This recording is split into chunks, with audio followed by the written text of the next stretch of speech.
시작할게요. 4주차 수업이 끝나고 시작하는 2주차 수업 리뷰. 지금 2월인데 그치? 3주 전 건가 이게? 2주 전에 했던 두 번째 주 수업 리뷰를 우리가 지금 찍게 되었고, 뭐 그 이유는 찍을 시간이 없었지. 계속 예습 복습하고 수업 따라가느라 진짜.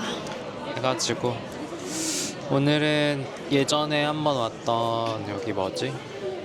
헷갈려. SOAS인지 SAOS인지 SOAS인가 보다. SOAS 소아스.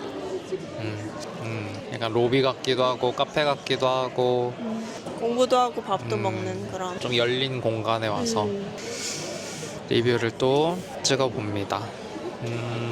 우선 이 주에는 IS가 이 주에 튜토리얼이었어가지고 그건 뭐 따로 리뷰 안 해도 되겠지?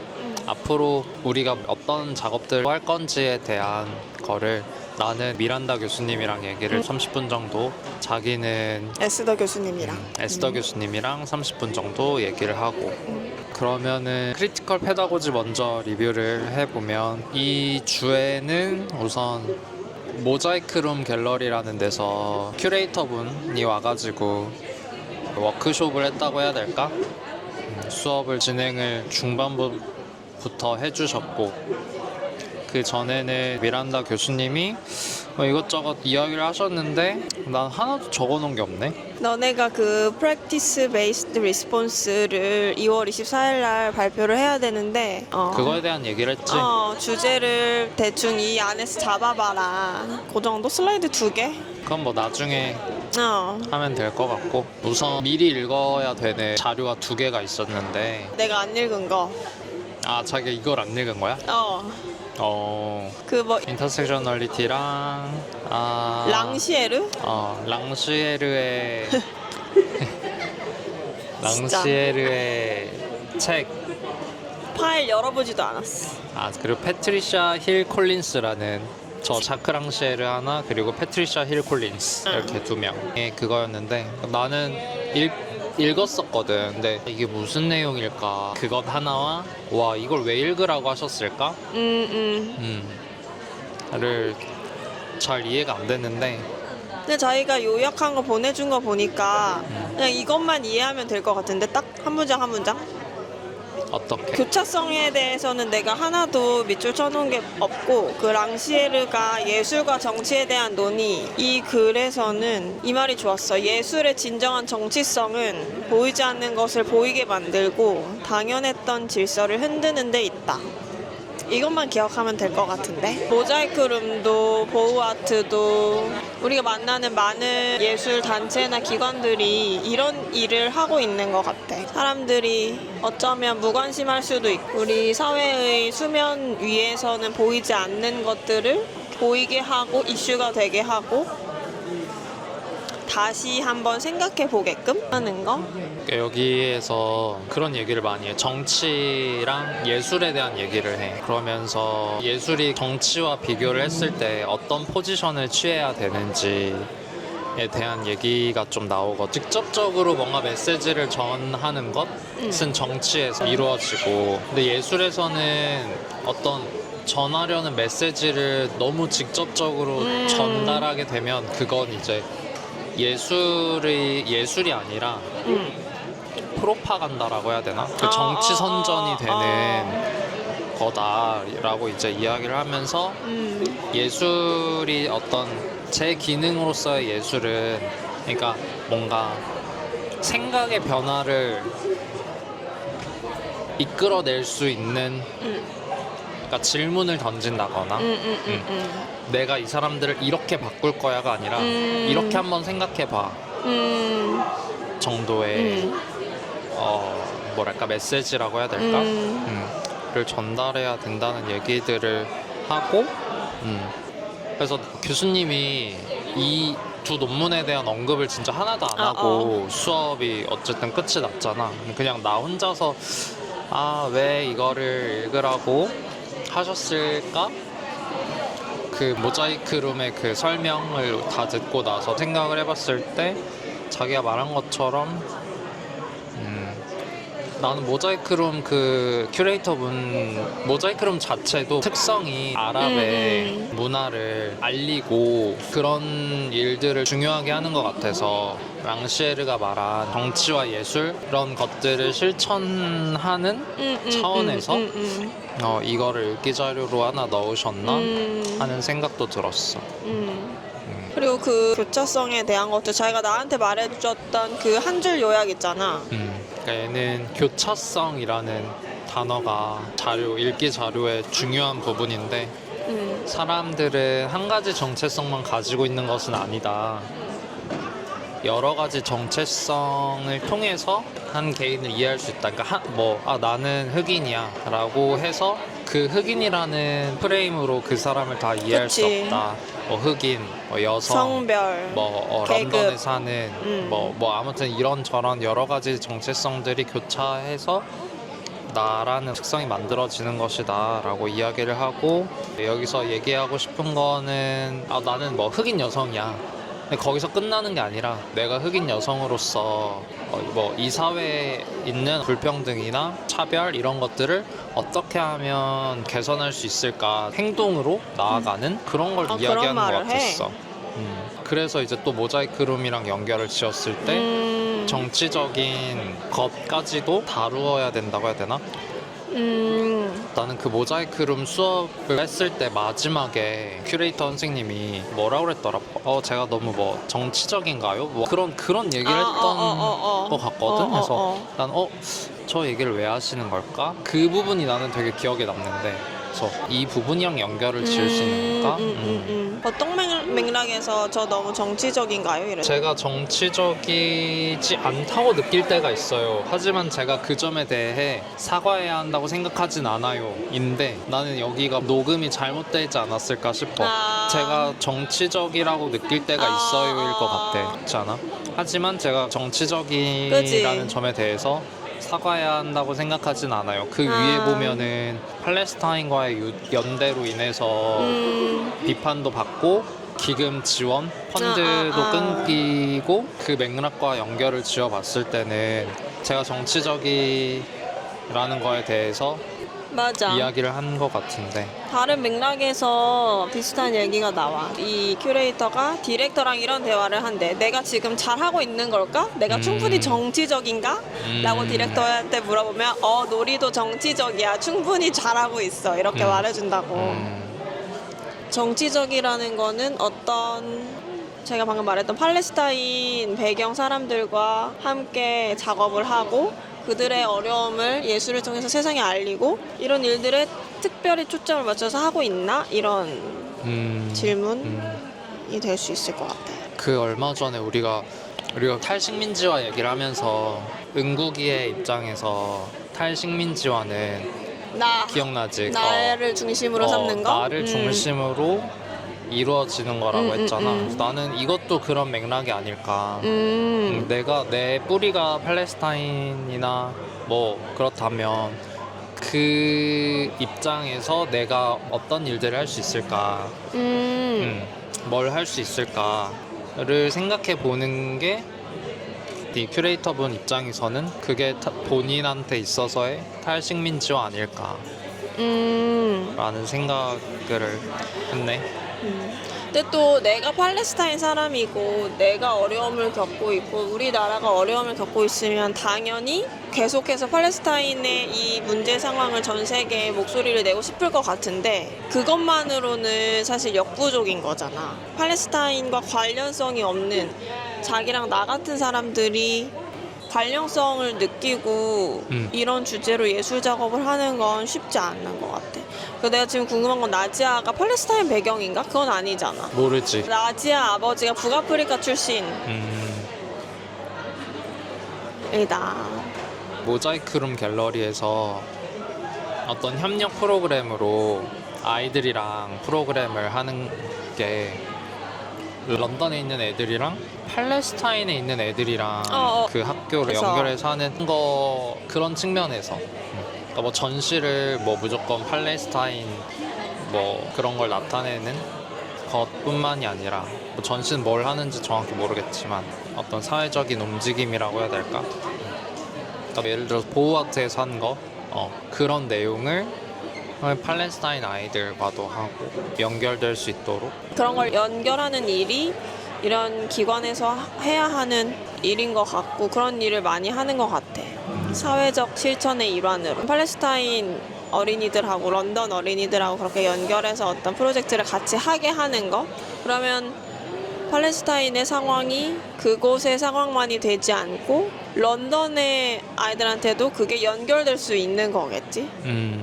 그럴 수도 있고 나는 그렇게 연결을 좀 지어봤어. 두 개의 논문과 그 모자이크 룸의 실천 방향 그리고 이제 마지아가 프레젠테이션을 했는데 이게 수업 제목이 워크숍이었잖아. 워크숍 모자이크 룸 갤러리와 함께하는 워크숍. 근데 마지아 모자이크 룸에서 하는 프로그램 모자이크 룸의 앵커 가장 중요하게 생각하는 뿌리 이런 거를 이런 게 6가지 있는데 그거에 대해서 설명을 해주고 뭘 하고 있는지 갤러리에서 그런 것들을 소개를 하는 시간 같았어. 내가 느끼기에는 좀 그렇게 와닿지는 않았던 것 같아. 그 모자이크 룸의 앵커 우선 앵커 얘기가 수업 들을 때도 앵커 얘기를 하길래 뭔 앵커를 말하는 거지? 왜 계속 닷 얘기를 하는 거지? 닷이 맞나? 이랬는데 그들의 핵심 가치 중점. 뭐 이런 거라고 생각하면 되겠지? 근데 나는 앵커라는 말이 좋은 것 같아. 왜냐면 딱 시각화가 되니까 더 손에 잡히는 느낌? 나지아 발표의 큰 주제는 모자이크 룸에서 참가자들의 창의적 학습을 촉진하기 위해서 무슨 일을 하는가. 그 앵커도 다 그거에 대한 얘기고 프로젝트도 그런 거 위주로 설명을 해줬던 것 같아요. 왜냐하면 우리 크리티컬 페다고지의 큰 주제가 논 앤 언논이니까 그거와 관련 지어서 모자이크룸 소개랑 프로젝트 소개를 해준 것 같다. 기쁨과 놀이라는 앵커에 대해서 많이 얘기했. 많은 것들을 놀이와 연관을 지으려고 나는 진짜 적어놓은 게 없어 여기에. 나지아가 어쨌든 모자이크룸 갤러리잖아. 그래서 나는 갤러리라고 하면 내가 알고 생각하는 갤러리의 범위랄까? 갤러리가 하는 일들은 전시하고 자기 소속 작가들의 작품을 전시하고 그 작품 팔고 그게 포커스라고 생각을 했는데 모자이크룸 같은 경우는 영리 단체가 아니라 비영리 단체에 가까운 그런 느낌이었었는데 찾아봤는데 갤러리를 크게 이렇게 상업 갤러리랑 비영리 갤러리로 뭐 크게 나누면 나눌 수 있다고 하더라고. 그래서 이런 비영리 기관 같은 경우는 뭐 공공 지원이나 펀딩을 받아서 운영을 한다고 하는데 이제 모자이크룸 갤러리가 좀 비영리 갤러리에 가까운 게 아닐까. 우리가 만나는 단체들이 다 그런 치즈네일도 그렇고 보우아트도 그렇고. 그래서 전시라는 개념 자체에서 우리가 전시하면 작품을 보여주는 전시를 많이 생각을 하잖아. 근데 참여형 프로젝트 같은 그런 활동으로 어떤 프로그램을 구성을 많이 하고 한다고 해서 그냥 나는 그 정도 적어놨어. 나지아가 그런 말도 했던 것 같아. 전시를 중심으로 하고 그것에서 파생되는 프로젝트 중심으로 갤러리가 돌아가는 거 말고 이제 다른 방향으로 갈 필요가 있다. 그래서 전시도 전시지만 지역사회와 연결하는 프로젝트. 정말 그 눈에 보이지 않고 물리적인 다른 활동들도 되게 많이 하는 것 같아. 모자이크룸도 그렇고 치즈네일도 그렇고. 이 모자이크룸은 그 마지아가 뭘 보여줬나? 난 기억이 안 나네. 우리 이런 작가 전시해라는 게 기억이 안 나서. 전시를 지금 9월까지 갤러리를 안 한다고 했어. 9월에 다시 오픈한다고 했나? 가을에 오픈한다고 했어. 가을에. 자기는 뭘 남기고 싶어? 나지아가 계속 내 안에 있는 지식, 내 몸 안에 있는 지식, 체화된 지식 이런 걸 되게 자기는 중요하게 생각한다 라고 해서 나도 나한테 중요한 것 중 하나가 그런 체화된 지식이고 즐거움, 놀이 이런 것들이라서 나의 그 지금 독립연구에서 하고 있는 연구 질문이랑 연결 지어서 어려움을 다루는 도구로 그런 것들을 활용할 수 있겠다. 즐거움, 놀이, 체화된 지식, 감각적 지식 이런 거. 나 워크숍을 3개를 했잖아, 나지아가. 우리? 그 감각적 오브젝트랑 모자이크 룸에서 하는 프로젝트 중에서 그걸 왜 하는지 한번 생각해 보는 거. 그리고 워크숍 기획해 보는 거. 4개 했다. 리스닝. 가족이나 가족으로부터 내려오는 레시피나 땅에 대한 지식 공유하는 거. 4가지 활동, 액티비티 같은 걸 했는데 나는 그 중에 제일 좋았던 게 Take on Object라는 액티비티였거든. 쿠션 같은 물체를 제공해주고 그거를 가지고 탐색해보는 거. 그게 제일 좋았다고? 나는 좀 맥락이 안 느껴져가지고. 자기는 그 모자이크룸 워크샵에서 좋았던 거 없었지? 없는 것 같아. 어쨌든 그 수업하는데 이해도 잘 안 돼요. 그 PPT를 다 대문자로 만들어가지고. 그건 그래. 잘 읽히지도 않고. 맞아. 안 그래도 읽기 어려운데. 그래, 맞아. 뭐 계속 그리고 나는 또 뭔가 첫 번째 주에는 되게 활동을 많이 했잖아. 컬렉티브 완전, 잼이랑. 그치, 많이 비교가 되긴 했어. 근데 이거는 완전히 강연 같은 느낌이 드는 맞아. 거야. 그래가지고 뭐 하는 거지? 하고 이제 뭔가 그런 활동을 하나 하려나 했는데 보다. 그냥 이상한 그 목베개 같은 거 줘가지고. 근데 그 전날 또 되게 우리가 늦게 자서 과제 제출일이었나 보다 그날이. 그래서 늦게 자가지고 그거 배고 자고 그냥 그 쉬는 시간에. 그래서 잘 사용은 했다만 그냥 어떤 막 의미를 찾거나 뭔가 그런 거는 잘 없었던 것 같아. 그런 거 같아.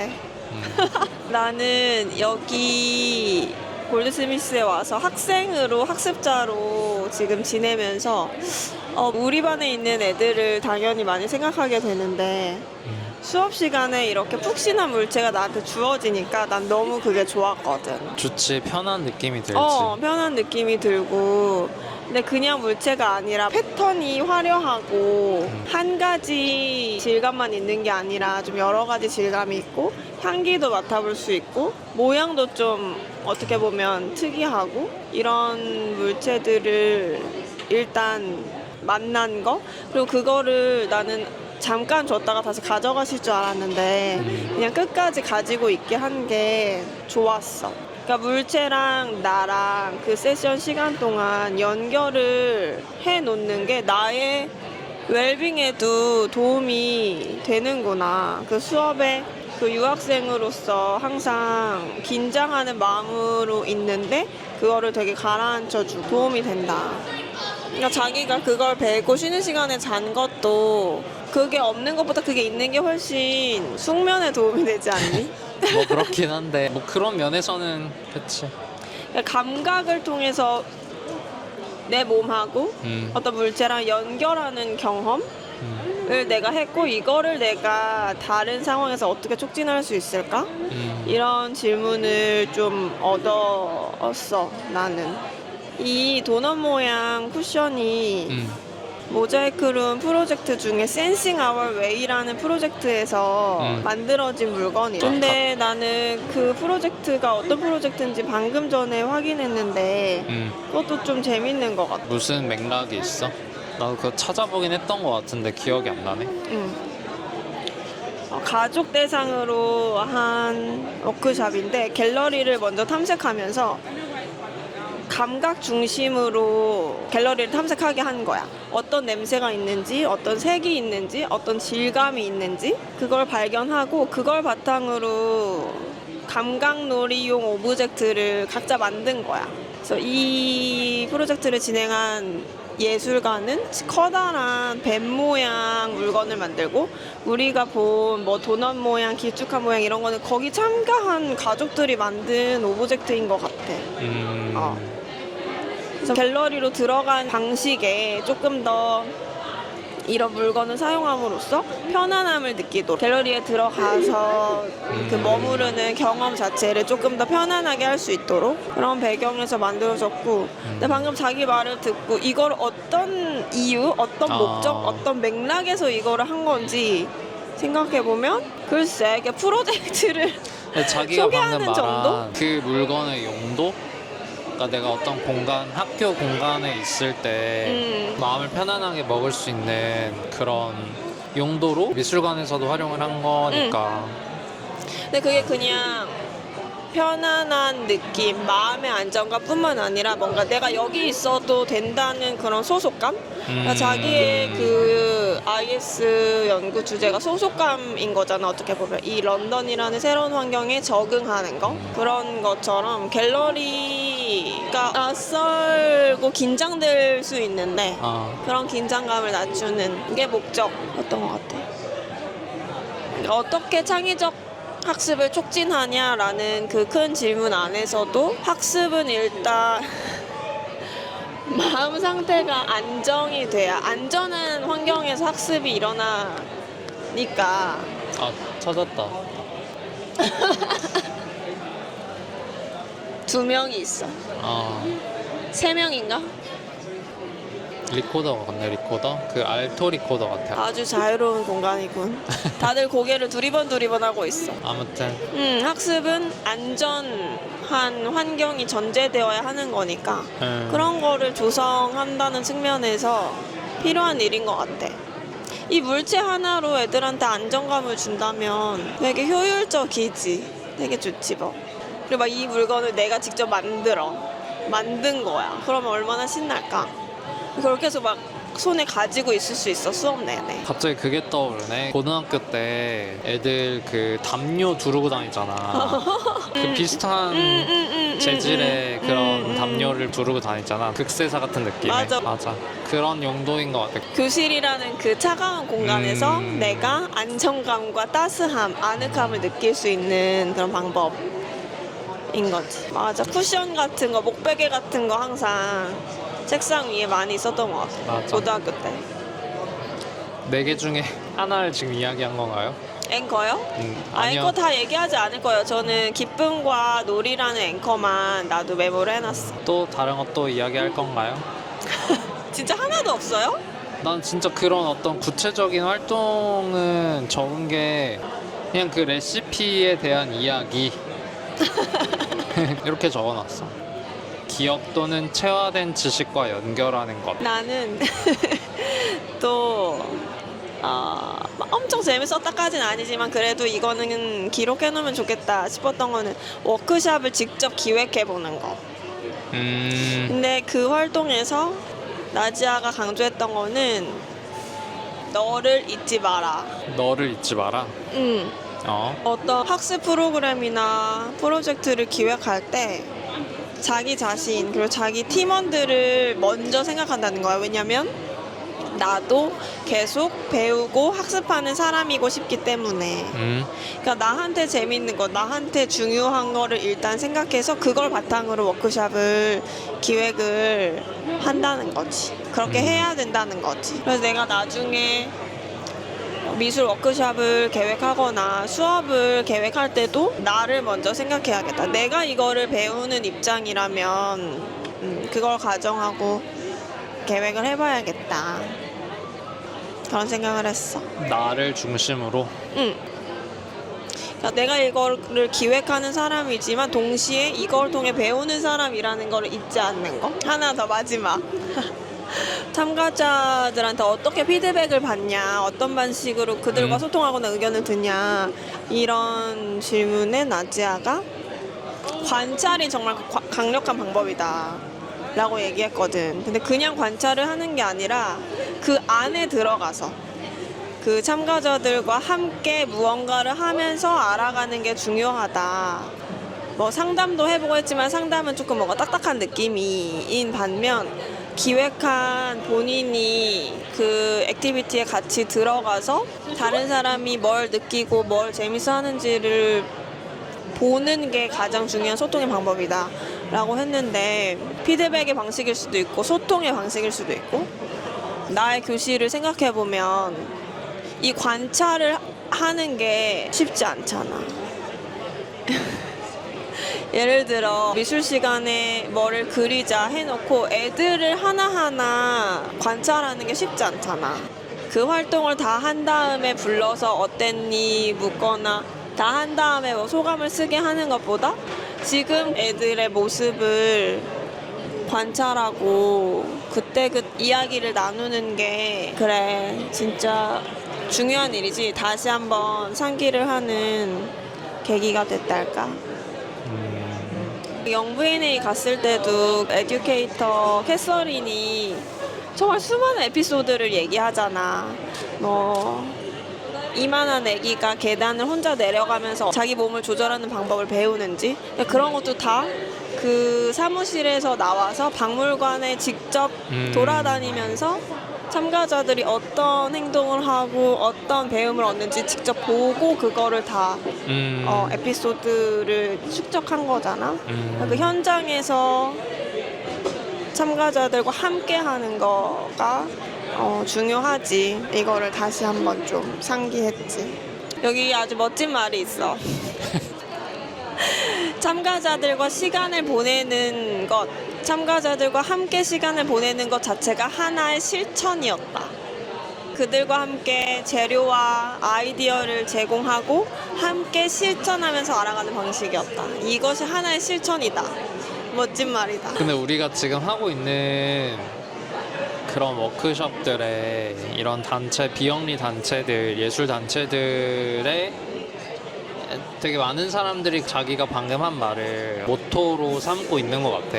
그 자스민 선생님도 거의 비슷한 말을 하신 것 같던데. 완전 교육 실천이 자기의 예술 실천이라고. 완전 취해버렸잖아. 동의해, 맞아.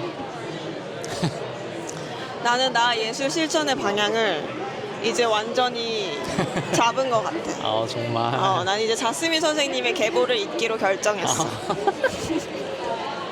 서스민. 자서민 선생님. 진짜 근데 민자 돌림이잖아. 세상에 이건 운명이야. 자서민 선생님. 좀 이상한데요? 네, 이제 끝내요, 모자이크룸. 탈출. 진짜 자기가 지금까지 한 것 중에 제일 막 영혼이 없는 표정이었어. 이것 봐, 나 복습 정리 이만큼 적어. 한 줄? 생각보다 많네. 한 줄이 아니네. 왜 말 안 했어? 그렇게 많은데? 제가 아무것도 없다 그래 진짜 아니 그냥 아무것도 뭘 없는 줄 알았지. 했는지 적어놓은 것도 많고, 예를 들어서 뭐 모자이크룸의 학습 기획자 마즈아의 프레젠테이션 한 줄. 서로 돌아가면서 자기 이름 뜻 얘기한 것도 했다. 맞다. 처음이었어. 스타 사인. 이름 뜻을 얘기했네. 그래? 맞네. 이름 뜻 얘기하는 거 좋다. 아이들 교육과 관련해서는 몸으로 배우는 것의 중요성에 대해 언급 뭐 이런 것도 적어놨는데, 이건 사실 지금 계속 매주 좀 반복되는 내용 같아서 1학기부터 처음 들었으면 놀라울 그런 느낌이겠지만 이제 적응해버렸다. 근데 아이고. 나는 아직도 모르겠어. 몸으로 배우는 거. 그거에 계속 끌리고 그걸 계속 하고 싶은 느낌? 그치. 그러니까 너무 당연히 그렇게 해야 돼라는 어떤 생각이 좀 생긴 것 같아서. 나 거기에 메일 보냈거든. 앰비언트 잼 컬렉티브. 월요일이랑 금요일에 봉사활동 할 수 있대. 월금 무슨 봉사활동을? 그래서 내가 무슨 활동을 하는 건지, 그리고 영어 못해도 할 수 있는지 내가 메일 보내놨어. 너가 영어를 못하면 인간 사다리 역할을 할 수 있어.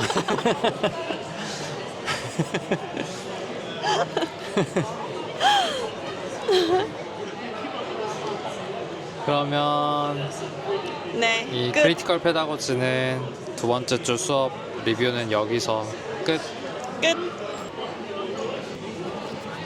이어서 스페이스 오브 프랙티스 리뷰를 좀 하면, 여기도 이제 프리 리딩이 있었는데 미원 권 한국인 저자분이셨어. 미원 권의 One Place After Another라는 논문이었는데, 원 플레이스 애프터 어나더 책을 다운을 받아놨었는데 그래서 이름이 똑같으니까 비슷한 내용 거의 뭐 똑같은 내용이겠지 하고 책을 읽었는데 좀 내용이 다른 것 같아서 논문과 책이 내용이 뭐 상반되는 내용 이런 건 아니지만 좀 다른 내용인 것 같아서 그 책은 몇 년도 출판인지 기억나?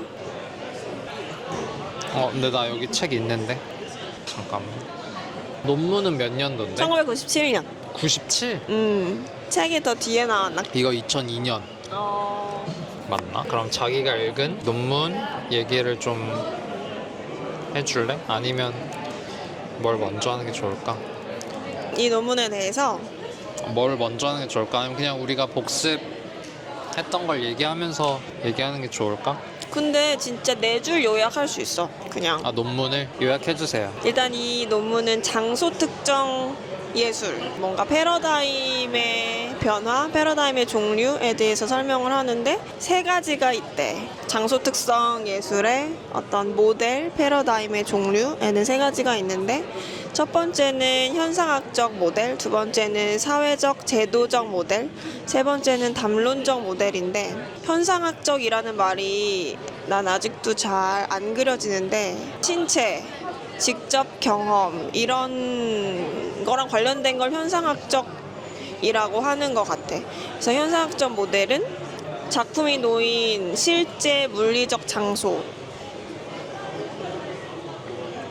중점을 두는 모델인 거고, 사회적 제도적 모델은 이 장소를 사회적인 조건, 제도적인 프레임과 연결해서 바라보는 모델인 거고, 담론적 모델은 이 작품 자체가 하나의 어떤 논쟁거리, 어떤 새로운 개념, 이슈 이렇게 될 수 있다라는 모델인 거지. 점점 물리적인 장소 그 자체만을 장소라고 보는 관점에서 어떤 논쟁도 하나의 장소가 될 수 있고 어떤 이슈도 하나의 장소가 될 수 있고 그렇다. 결론은 이렇게 3가지 종류가 있는데 이게 시간에 따라서 발전되어 온 건 아니고 아직도 뭐는 현상학적인 작품이고 뭐는 담론적 작품이고 그럴 수 있지만 결론적으로 중요한 거는 관계가 중요하다라고 말해. 어떤 관계? 이렇게 장소가 이렇게 나열되어 있으면 예를 들어 마우스라는 장소와 핸드폰이라는 장소가 있으면 이 둘의 관계, 이 둘의 차이를 중요하게 보는 것. 관계적인 감수성이 중요하다라고 말해. 마지막에는. 어디서든 관계가 포커스인 것 같아.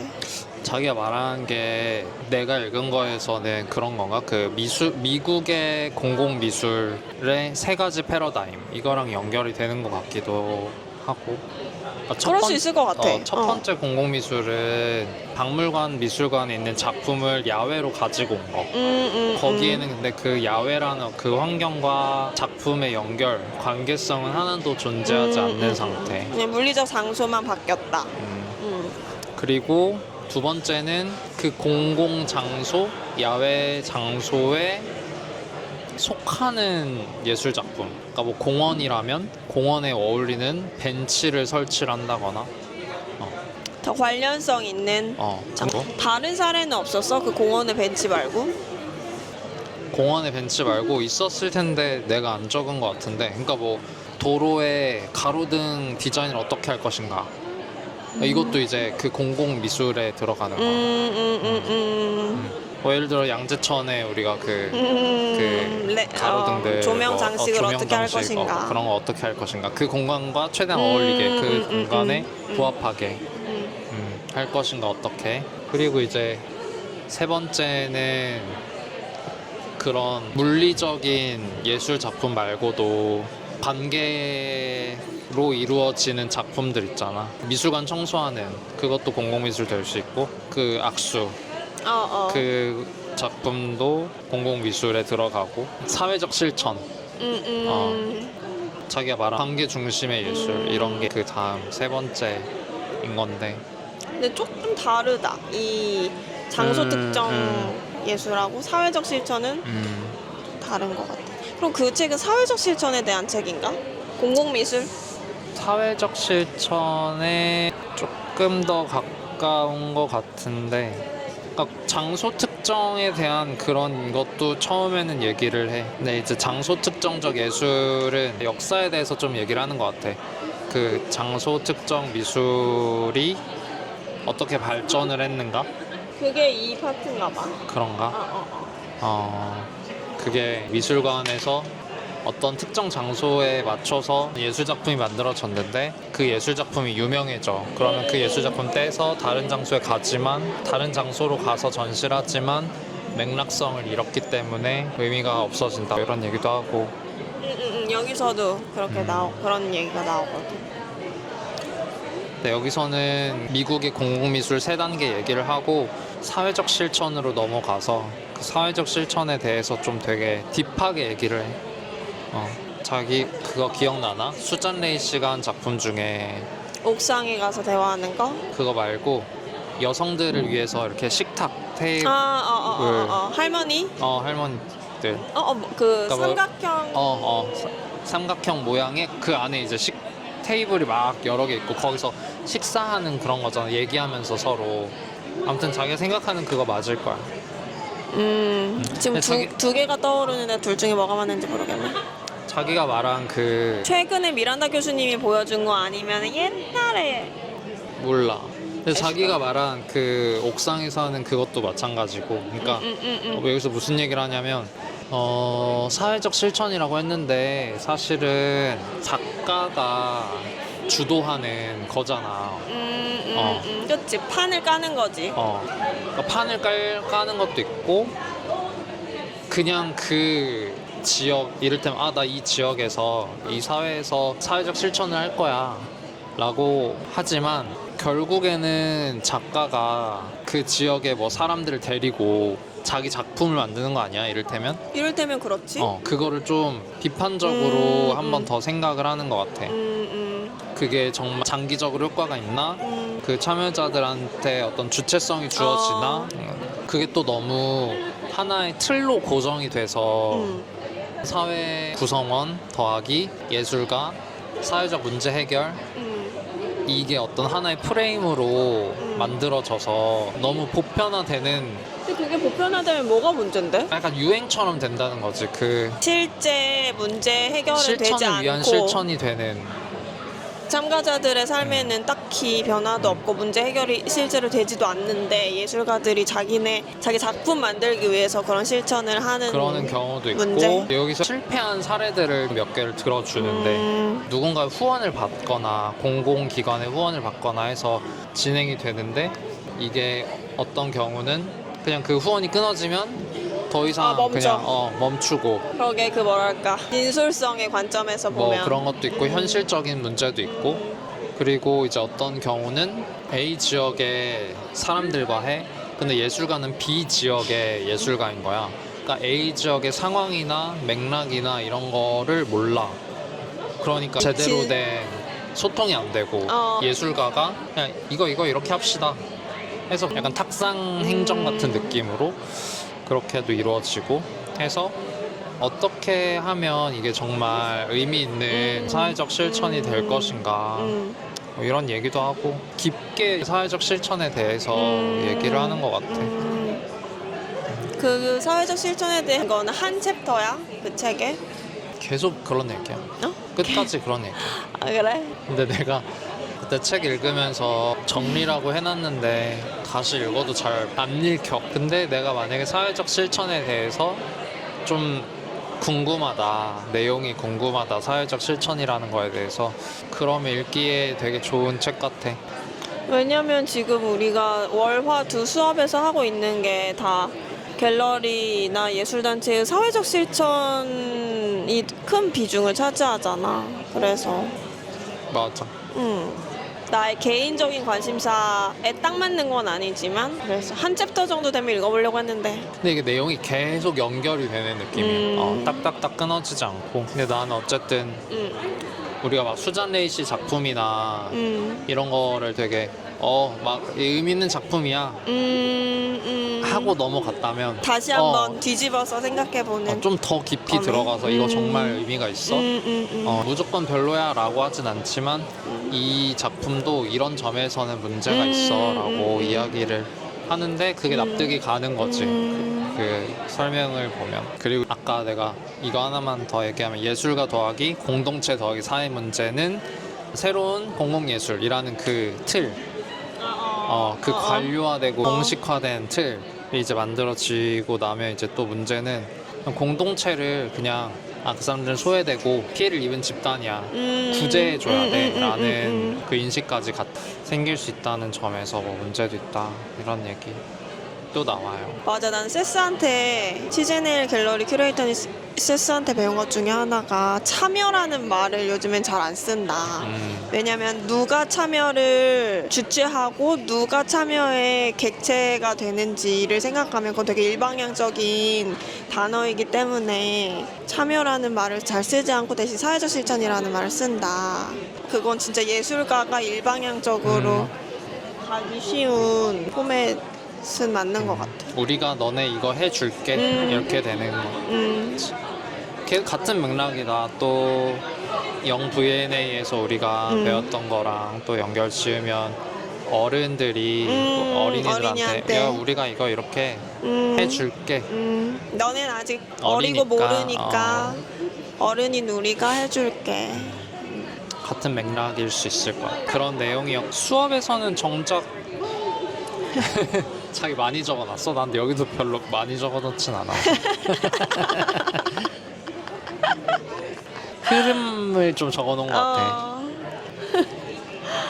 두 가지 큰 흐름은 첫 번째는 박물관과 갤러리의 역사고 두 번째는 유지보수 예술.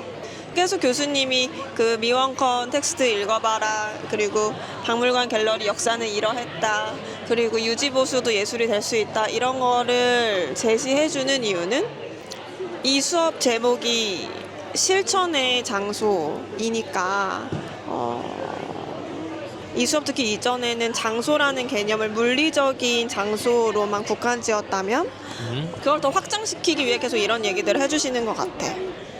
청소, 유지보수, 돌봄도 하나의 실천의 장소가 될 수 있고 갤러리와 박물관은 역사적으로 이러한 공간이었고 본질적으로는 이런 공간이기 때문에 이걸 이해하고 너네의 실천의 장소를 찾아봐라. 그럼 지금 우리 실천의 공간을 찾고 있는 중인 거지. 실천의 공간으로 삼을 수 있는 재료나 주제나 어휘들을 지금 계속 던져주고 있는 것 같아, 교수님이. 많은 선택지를 던져주고 그중에 너네한테 맞는 걸 고를 수 있게. 그 많은 선택지가 갤러리인 거야? 물리적 공간으로서의 갤러리일 수도 있고 갤러리가 하는 사회적 실천일 수도 있고 어떤 한 물건일 수도 있고 그러니까 유지보수 노동 같은 눈에 보이지 않는 주제일 수도 있고 미원건 텍스트에서도 장소라는 개념을 계속 확장시키잖아. 실제 장소에서 해도 되는 행동과 해서 안 되는 행동이 정해져 있는 그런 규범적 장소로서의 미술관. 그리고 사회적 논쟁. 눈에 보이지 않는 거지만 그것도 하나의 사이트가 될 수 있다. 라고 얘기하는 거 아니야? 미원권 선생님은? 눈에 보이지 않지만 하나의 공간이 될 수 있다. 하나의 사이트, 영어로 하나의 현장, 하나의 사이트. 상황이 이제 될 공간이라고 수 있다. 하면은 안 와닿는 것 같아. 근데 사이트라고 하면 좀 와닿지 않아? 정치적인 이슈가 내 하나의 예술 실천의 사이트가 될 수 있다. 주제가 될 수 있다. 수업을 듣다 보면 뭐 이해가 되겠지. 리비지팅 프랙티스처럼. 맞아. 나는 박물관의 역사도 은근 재밌었어. 재밌었어. 나 그 부분을 많이 적어놨어. 뭘 적어놨어? 그러니까